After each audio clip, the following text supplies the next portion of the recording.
के में, और जब फॉलिकल टूटता है तो फिर ruptured follicle changes into corpus luteum under the influence of the LH। ये जो LH है, LH के प्रभाव में the ruptured ovarian follicle,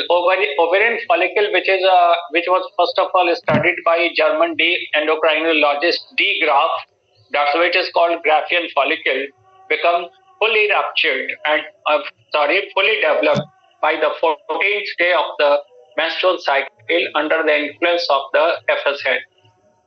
But by the same time 14th day को एस्ट्रोजन का लेवल बहुत बढ़ जाएगा and it will inhibit the release of FSH, और नतीजा होगा LH का secretion बढ़ता है, and under the influence of the increased level of LH, the ovarian follicle ruptured on the 14th day of the menstrual cycle, releasing the ovum into coelomic fluid. The process is called ovulation, which occurs on the 14th day of the ovarian cycle. And after releasing the ovum, the ruptured follicle transforms into corpus luteum under the influence of LH, luteinizing hormone, which is also released from anterior lobe of pituitary. And now this LH synthesizes and releases the hormone progesterone. तो मालूम बस बात यही रखना है कि ovarian follicle का follicular cell और इंटरस्टिशियल सेल रिलीज करता है एस्ट्रोजन और कॉर्पस ल्यूटियम रिलीज करता है प्रोजेस्टेरॉन। अब एस्ट्रोजन को अगर हम लोग देखें तो जैसा टेस्टोस्टेरोन वैसा ही एस्ट्रोजन का भी लेवल दो बार लाइफ में ज्यादा होगा, एक तो फीमेल फीटस में और एक एडल्ट में प्यूबर्टी के समय के बाद, और दो बार मिनिमम होगा, एक तो चाइल्ड में और एक ओल्ड एज में, दो बार कम होगा। अगर हम लोग इसका अमाउंट देखें तो एवरेज सिक्रेशन जो होता है एस्ट्रोजन का वो 200 to 500 माइक्रोग्राम पर डे, एक दिन में 200 से 500 माइक्रोग्राम रिलीज होता है एक एडल्ट फीमेल में। एस्ट्रोजन का amount 200 to 500 microgram per day in female, adult female, और मेल में भी रिलीज होता है अबाउट 50 माइक्रोग्राम पर डे। तो मेल में जो 50 माइक्रोग्राम एस्ट्रोजन आ रहा है वो आ रहा है from adrenal cortex, zona reticularis से। अब उसका जो कैरियर मॉलिक्यूल है वो भी यही दोनों है, TEBG, और ऐसे जो हम लोगों ने कहा था कि TEBG testosterone estrogen binding globulin, तो आप देखिए टेस्टोस्टेरोन और एस्ट्रोजन तो दोनों को यही कैरी करता है, टेस्टोस्टेरोन एस्ट्रोजन बाइंडिंग ग्लोबुलिन, और दूसरा SHBG sex hormone, SHBG sex hormone binding globulin, उसी को GBG भी कहते हैं, गोनाडल स्टेरॉइड बाइंडिंग ग्लोबुलिन। ये सब सिमिलर हो गया। अब फंक्शन भी वैसा ही है। फंक्शन में estrogen is responsible for the typical female behaviour और फीमेल साइकोसेक्सुअल बिहेवियर, यानी डोसाइल बिहेवियर, शांत रहना, जल्दी किसी चीज पे रिएक्शन नहीं देना, खुश भी हुए तो हल्का मुस्कुरा दिए, नाराज भी हुए तो थोड़ा सा, जो खुलकर एक्सप्रेशन होता है मेल का कि वो अगर नाराज है तो खूब दिखेगा कि वो खूब गुस्सा है, खुश है तो भी दिखेगा, और तुरंत उसका मूड फ्लक्चुएट करेगा, तुरंत नाराज तुरंत खुश। फीमेल में ये कैरेक्टर नहीं है। फीमेल में स्टेबिलिटी, इमोशनल स्टेबिलिटी होता है फीमेल में, मेल में इमोशनल स्टेबिलिटी बहुत कम। इसलिए देखिएगा कभी फैमिली वगैरह में कहीं इस तरह की कोई बात आती है, प्रॉब्लम आता है, मेल घबरा जाते हैं जल्दी, जबकि फीमेल जो होती है हाउस में वो बहुत स्टेबल होती है, कूल रहती है, और सबसे पहले वही अपने आप को संभालती है। मेल तो इमोशनल फ्लक्चुएशन बहुत ज्यादा होता है मेल में, उसका कारण है टेस्टोस्टेरोन, और ये जो स्टेबल बिहेवियर है, डोसाइल बिहेवियर है, it is due to oestrogen in female.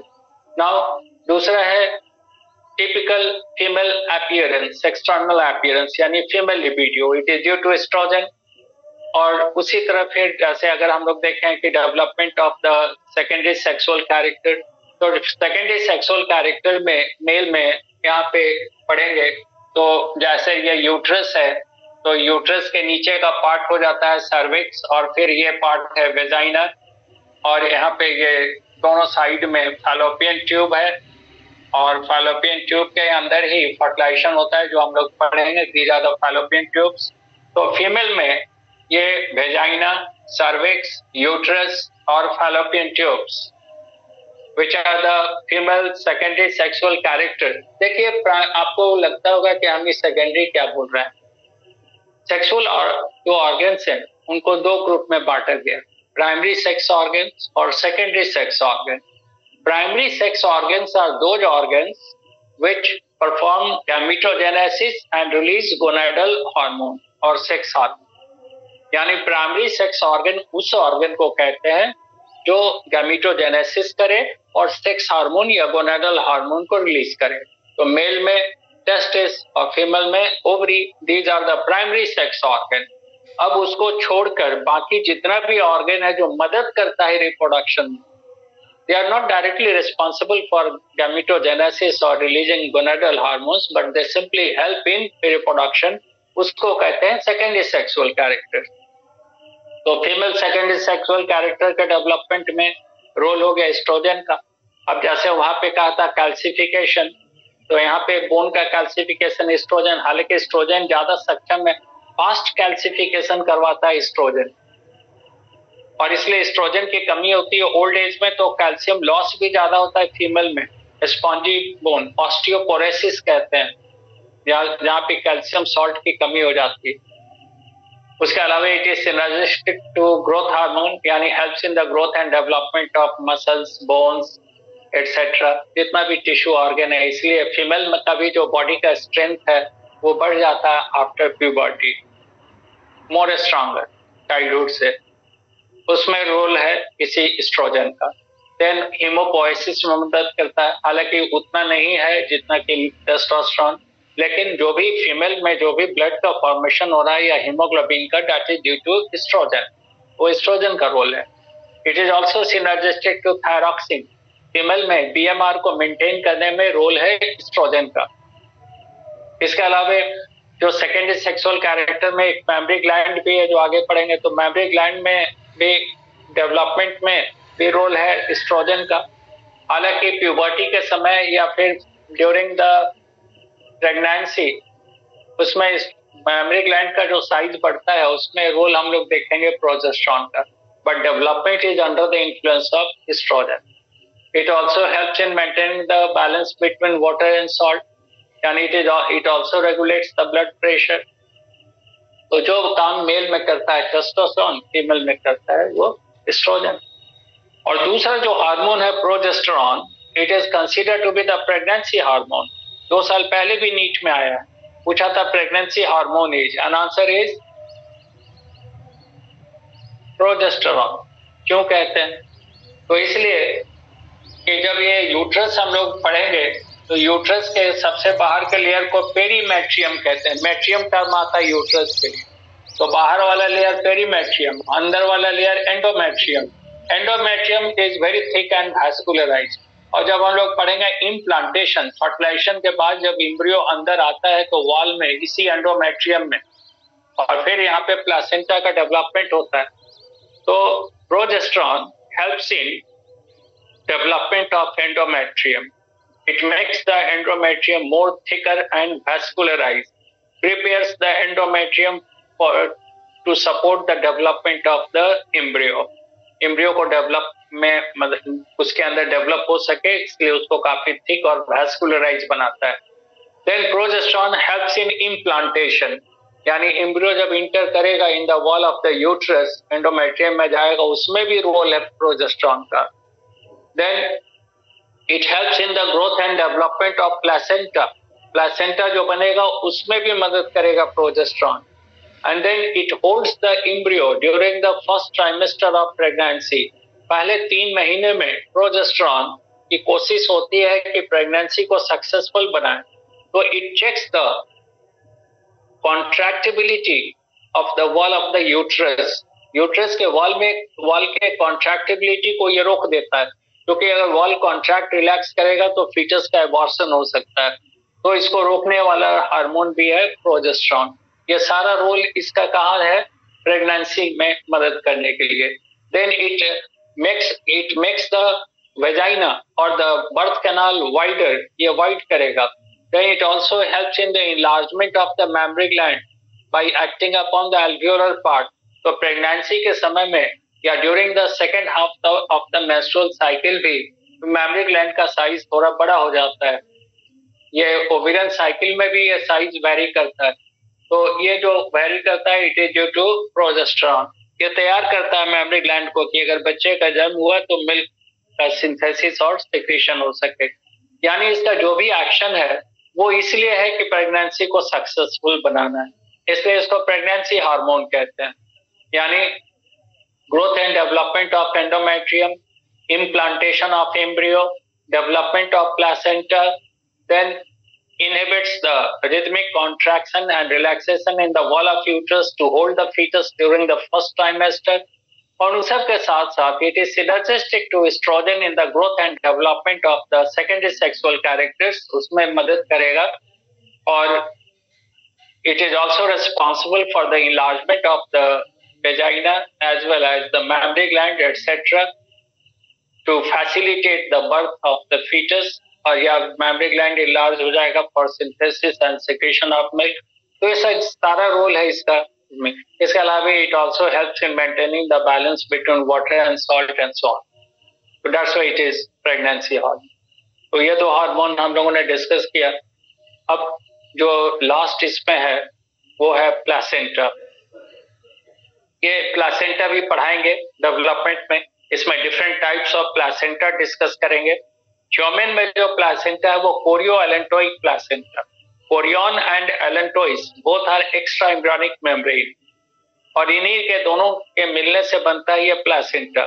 The term placenta was first of all used by Mossman. Mossman ने पहली बार ये शब्द दिया था प्लासेंटा का।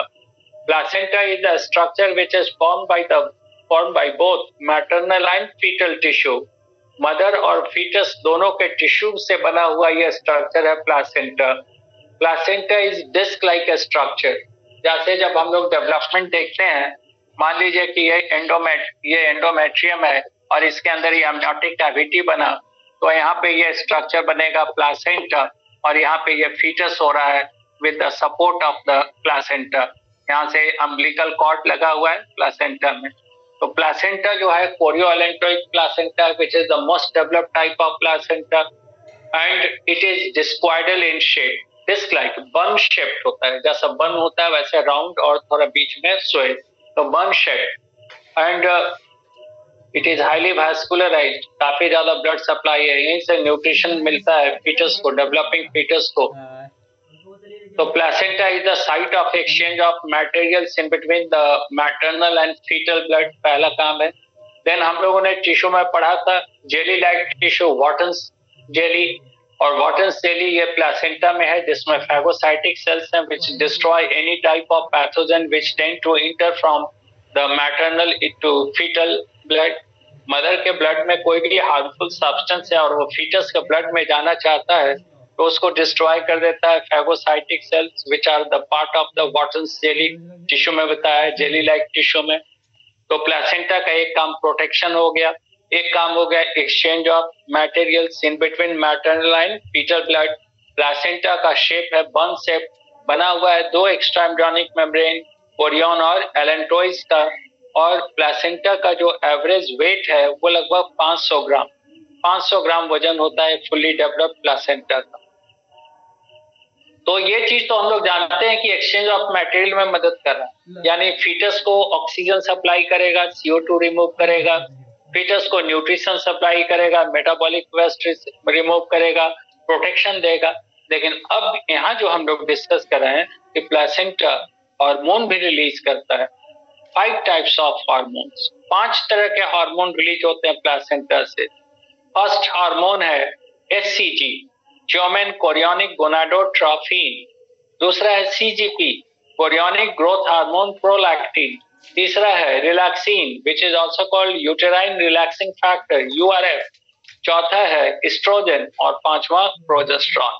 तो इसमें एस्ट्रोजन और प्रोजेस्टेरॉन तो बिल्कुल वही है जो ओवरी से रिलीज होता है, यानी स्टेरॉयड हार्मोन है। लेकिन 3 हार्मोन यानी HCG, CGP और URF यानी यूटेराइन रिलैक्सिंग फैक्टर और प्रोटीन हार्मोन। और प्लासेंटा दोनों रिलीज करता है 3 protein hormone, HCG, CGP and relaxin, और 2 steroid hormone, estrogen and progesterone. तो पढ़ चुके हैं।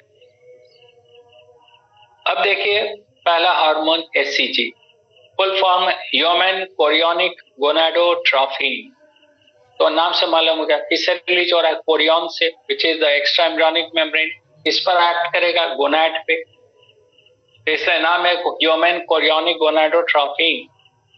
जैसे अगर प्रेगनेंसी एस्टैब्लिश नहीं हो, फर्टिलाइजेशन नहीं हो, इम्प्लांटेशन नहीं हो, तो कॉर्पस ल्यूटियम डीजनरेट कर जाता है, बिकॉज कॉर्पस ल्यूटियम से इतना ज्यादा रिलीज होता है प्रोजेस्टेरोन कि वो एलएच का सिक्रेशन को रोक देता है, और एलएच का सिक्रेशन जब रुकेगा तो कॉर्पस ल्यूटियम का डीजनरेशन स्टार्ट हो जाता है, जो 28वें दिन तक बहुत डीजनरेटेड हो गया और मेंस्ट्रुएशन स्टार्ट हो जाता है। लेकिन मामला है कि जब प्रेगनेंसी होता है तब फर्टिलाइजेशन इम्प्लांटेशन हो गया, तब तो प्रोजेस्टेरोन का लेवल बढ़ा हुआ है, तो जाहिर सी बात है जब बढ़ा हुआ है तो एलएच का सिक्रेशन रोक देगा। तो बिना एलएच के अब कॉर्पस ल्यूटियम अगला 3 महीना तक कैसे डेवलप होता है, प्रोजेस्टेरोन रिलीज करता है, तो वहां रोल है एचसीजी का। The increased level of progesterone during pregnancy inhibits the release of LH, but अब यहाँ पे प्लासेंटा डेवलप हो चुका है। It releases the hormone HCG which has luteinizing effect. Luteinising effect यानी जो एलएच काम करता था वही काम ये करेगा, यानी it will act upon the corpus luteum and it will help in its further growth and development up to first 3 month, यानी फर्स्ट ट्राइमेस्टर। तो प्रोजेस्टेरोन का लेवल बढ़ता रहेगा 3 महीने तक प्रेगनेंसी में, पहला फर्स्ट ट्राइमेस्टर में, और इसमें रोल है एचसीजी का। 3 महीने के बाद कोरियन जब डीजनरेट होने लगता है तो एचसीजी का लेवल अपने आप घट जाता है, तो उधर प्रोजेस्टेरोन का लेवल भी घटने लगा, लेकिन तब तक प्रॉब्लम नहीं है, प्रेगनेंसी एस्टैब्लिश हो चुका है। अब एस्ट्रोजन का लेवल बढ़ेगा फर्स्ट 3 मंथ के बाद, पहला 3 महीने में प्रोजेस्टेरोन का लेवल ज्यादा है, उसके बाद एस्ट्रोजन लेवल बढ़ेगा। अब एचसीजी को हम लोग एंटीरियर पिट्यूटरी लाइक सब्सटेंस भी कहते हैं। एंटीरियर पिट्यूटरी लाइक, ध्यान दीजिएगा, एंटीरियर पिट्यूटरी से क्या रिलीज हो रहा था, एलएच, उसी के जैसा काम कर रहा है, इसलिए इसको एपीएल भी कहते हैं, एंटीरियर पिट्यूटरी लाइक। एचसीजी कहते हैं ह्यूमन के कोरियन से रिलीज हो रहा, एक्ट कर रहा है गोनाड्स पे, ओवरी पे, इसलिए ह्यूमन कोरियोनिक गोनाडोट्रोफिन। और इसको यूटेराइन, इसको हम लोग pregnancy urine, pregnant urine extract भी कहते हैं, पीयूई लिखा हुआ है असाइनमेंट में, पीयूई फुल फॉर्म है प्रेग्नेंट यूरिन एक्सट्रैक्ट। इसको प्रेगनेंसी टेस्ट में काम में लाया जाता है, जो प्रेगनेंसी टेस्ट होता है उसमें इसी हार्मोन का रोल है।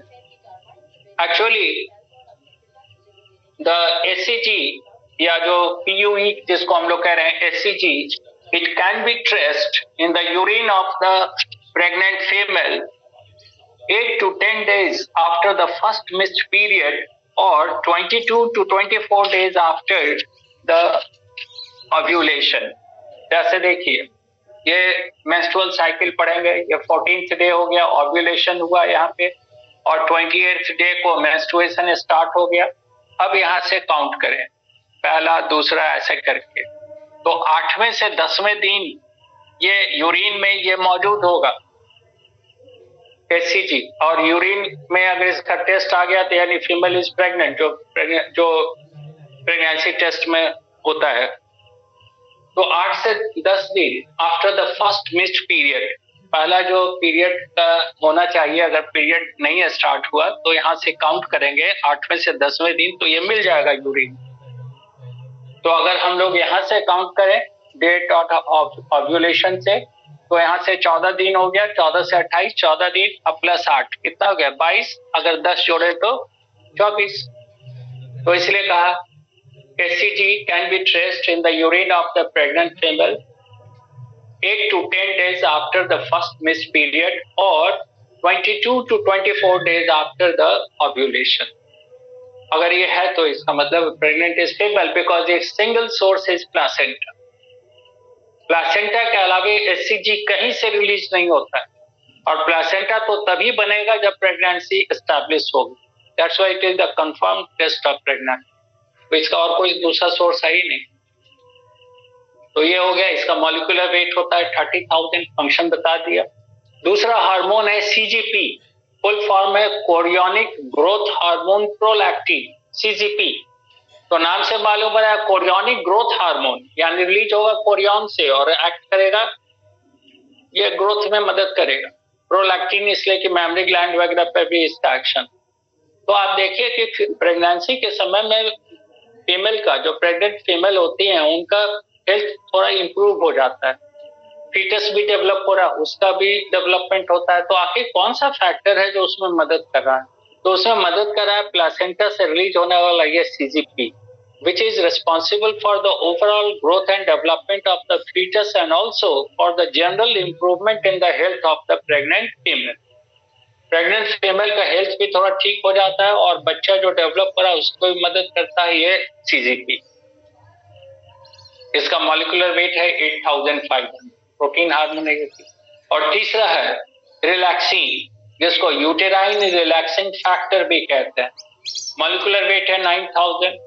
It is also protein hormone. थोड़ा सा तो रिलीज होता है ओवरी से भी, but larger amount is release from placenta, particularly at the time of parturition. Parturition के समय ये काफी ज्यादा रिलीज होता है।